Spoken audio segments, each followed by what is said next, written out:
পঞ্চম শ্রেণীর ইংরেজি বিষয়ের ইমেল লিখন। প্রথমে যে বন্ধুর কাছে ইমেল পাঠানো হবে বা যে ব্যক্তির কাছে ইমেল পাঠানো হবে তার অ্যাড্রেস লিখতে হবে, সাবজেক্ট লিখতে হবে, যে বিষয়ে লেখা হবে সেই বিষয়ে সাবজেক্ট হিসাবে সেই বিষয়টাই আসবে। তারপর বন্ধু হোক যার কাছে ইমেল লিখতে হবে তার স্যালুটেশন দিতে হবে, ভিতরে যে বিষয়ে লেখা হবে সেই লেখাটা লিখতে হবে, শেষে যে ইমেলটা পাঠাবে তার নাম লিখতে হবে। আজকের আমাদের ইমেলের বিষয় write an email to your foreign friend about your country. এখানে ঠিকানা দিয়েছি, তারপর subject about my country. Dear Sunny, I hope you are well.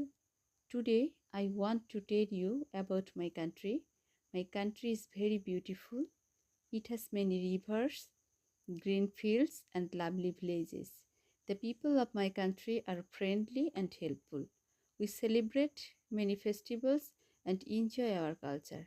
There are many tourist spots in Bangladesh.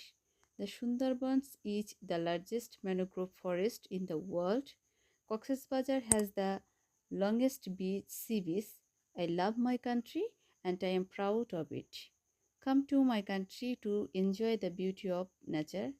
Your friend Roni. এখানে রনি নাম লিখেছি, কিন্তু যে ইমেলটা লিখবে তার নামটা লিখতে হবে। Thank you for watching.